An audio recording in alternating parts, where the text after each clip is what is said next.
The phone rang, slicing through the silence of my modest living room.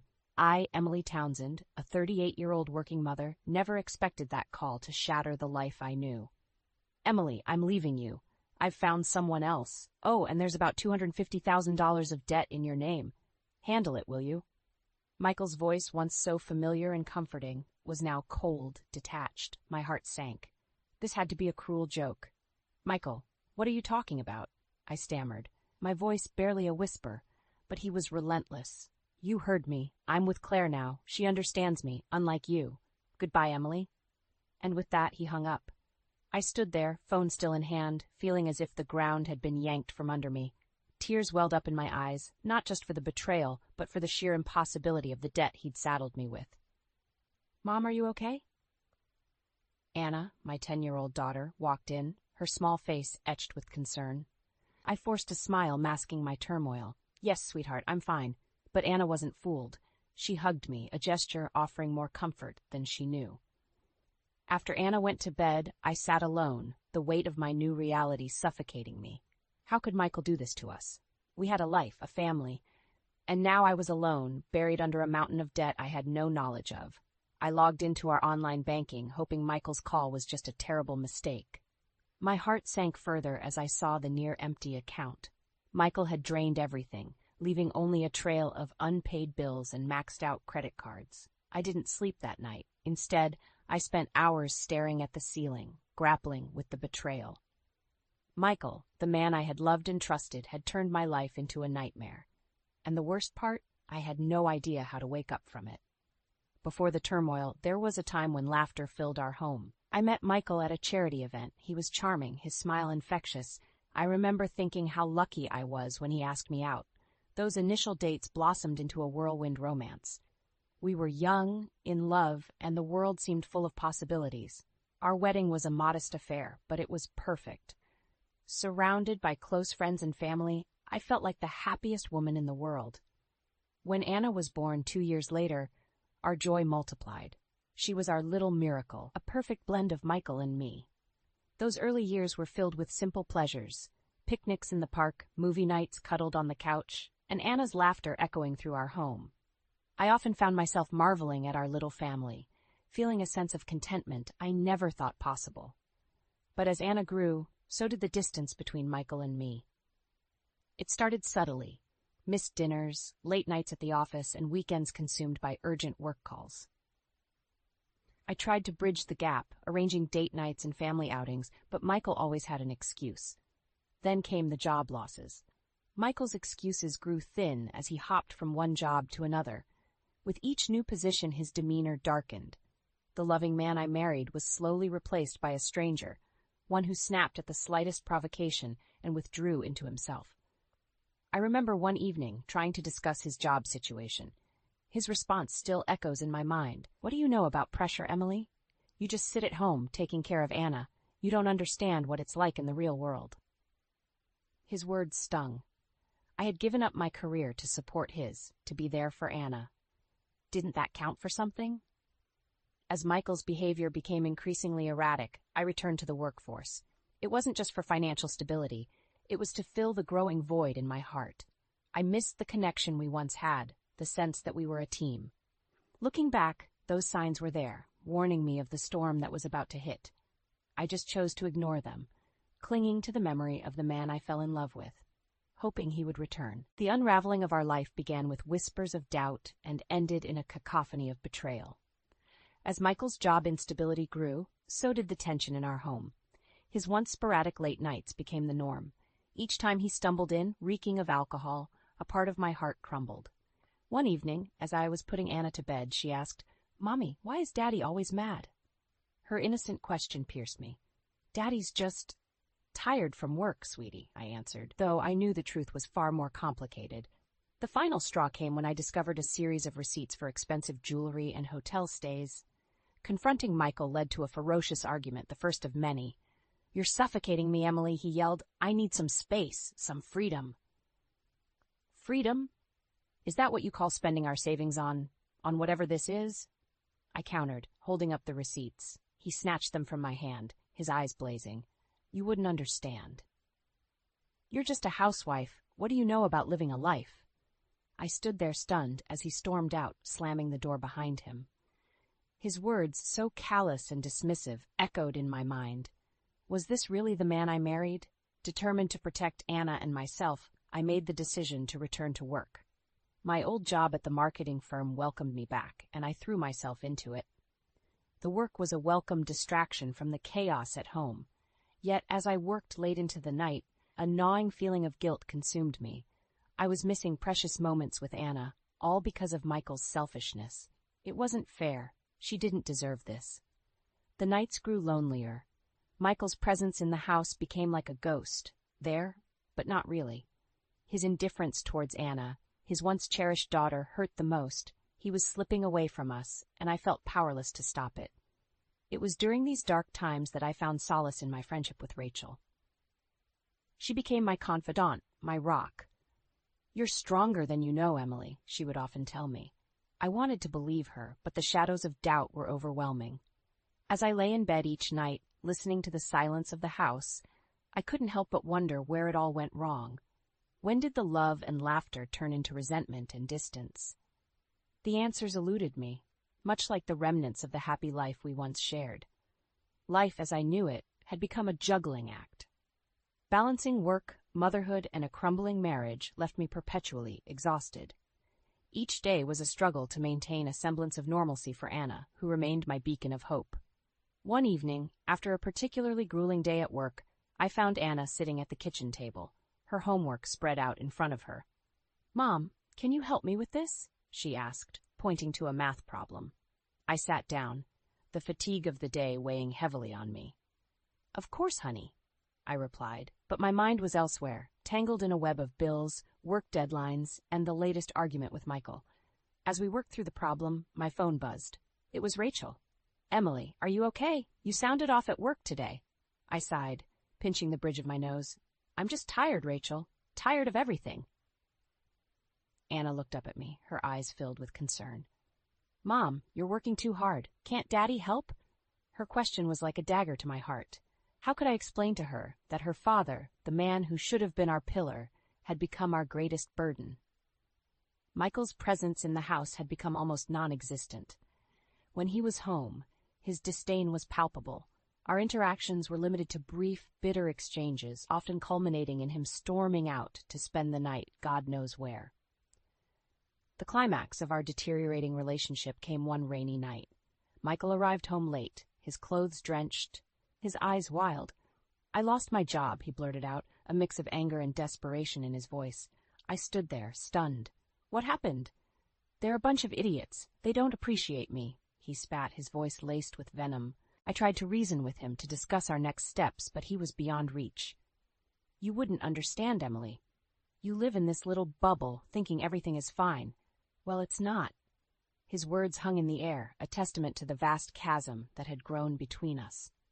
I realized then that the man I married, the man I loved, was gone. In his place stood a stranger, fueled by bitterness and regret. The following weeks were a blur. I worked tirelessly, my thoughts consumed by financial worries and the well-being of Anna. The strain took its toll, and my health began to falter. But I couldn't stop. Too much depended on me.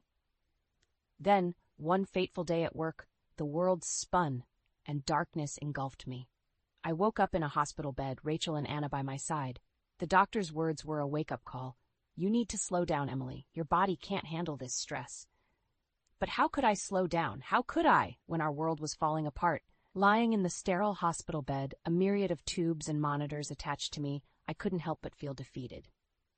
The doctor's diagnosis was clear: stress-induced exhaustion, compounded by the early stages of an ulcer. But the real shock came when they found a small malignant lump in my breast. "Mom, you're going to be okay, right?" Anna's voice trembled with fear. I squeezed her hand, mustering a smile. "Of course, honey. Mommy's a fighter, remember?" Rachel, ever the supportive friend, was there too, her face etched with worry. "Emily, you need to take care of yourself. You can't keep going like this." I knew she was right, but the thought of slowing down, of letting Michael's irresponsibility win, was unbearable. Yet the reality of my health situation was a wake-up call. I had to be there for Anna. As I lay in the hospital processing my diagnosis, my phone rang. It was Michael. His voice was as cold and distant as ever. "Heard you're in the hospital. Bad timing, Emily. I need you to deal with some things." His callousness took my breath away. "Michael, I have cancer," I said, the words heavy on my tongue. There was a pause, and for a moment I thought I heard a hint of concern in his voice. But then he said, "Well, that's your problem. I have my own issues to deal with." I ended the call, a mix of anger and disbelief churning inside me. How could the man I once loved be so heartless? The next few days were a whirlwind of tests and consultations. Amidst it all, Rachel and Anna were my pillars, their love and support unwavering. But as I lay there, a plan began to form in my mind. Michael had left us in shambles, but I wouldn't let him destroy us. It was time for him to face the consequences of his actions. With Rachel's help, I started digging into our finances. The more I uncovered, the angrier I became. Michael had not only amassed a huge debt in my name, but had also been siphoning money from Anna's college fund. The final straw came when I discovered he'd taken out a second mortgage on our house without my knowledge. The depth of his deceit knew no bounds. "Rachel, we need to do something," I said, a newfound determination in my voice. Rachel nodded, her eyes fierce. "Don't worry, Emily. We'll make him pay for this. He won't get away with it." As I lay there, recovering, I knew one thing for sure. Michael had underestimated me. He thought he could break me, leave me to pick up the pieces of his mess. But he was wrong. I was going to fight back. Not just for me, but for Anna. And I would start by making Michael accountable for every single betrayal. The day I left the hospital marked the beginning of a new chapter. I was weak, physically and emotionally, but my resolve was stronger than ever. Armed with the evidence of Michael's financial treachery, Rachel and I devised a plan to confront him and bring his deceit to light. Rachel had been doing some digging of her own. "Emily, you won't believe this. Michael's working at a tech startup now, and guess what? It's in the same building as my office." This was our chance. We decided to confront him there, in a public place where he couldn't avoid us. I wanted to see the look on his face when he realized he couldn't escape the consequences of his actions. The next day, with Anna safely at a friend's house, Rachel and I headed to Michael's workplace. My heart pounded as we entered the building. We found him in the lobby, chatting and laughing with a younger woman. The sight of him, so carefree, ignited a fire in me. "Michael," I called out, my voice steady despite the turmoil inside. He turned, his smile faltering as he saw me. The woman beside him, presumably Claire, looked on, puzzled. "What are you doing here, Emily?" Michael's voice was a mix of annoyance and surprise. I stepped forward, Rachel by my side. "We need to talk about the debts, the mortgage, and everything you've stolen from Anna and me." Michael glanced around nervously, aware of the curious eyes on us. "Not here, Emily. This isn't the place." "No, Michael, you don't get to decide that anymore," I said firmly. "You've left me with a mountain of debt, and I have cancer because of the stress you've caused. It's time you faced up to what you've done." Claire's eyes widened in shock. "Cancer? Michael, what is she talking about?" Michael's facade crumbled. He tried to usher Claire away, but she resisted. "No, I want to know what's going on. What debt?" I looked Claire in the eyes. "He's been using my name to take out loans, max out credit cards, even drained our daughter's college fund." Claire turned to Michael, betrayal etched on her face. "Is that true, Michael?" He had no words, just stood there, trapped in the web of his own lies. It was a small victory, but seeing him exposed for who he truly was in front of Claire and his colleagues gave me a sense of justice. As Rachel and I left the building, I felt a weight lift off my shoulders. The road ahead was still daunting, but for the first time in a long time, I felt like I had the upper hand. Michael would no longer control our lives. It was time for him to pay for his actions, and I was just getting started. After the confrontation, our next step was legal action.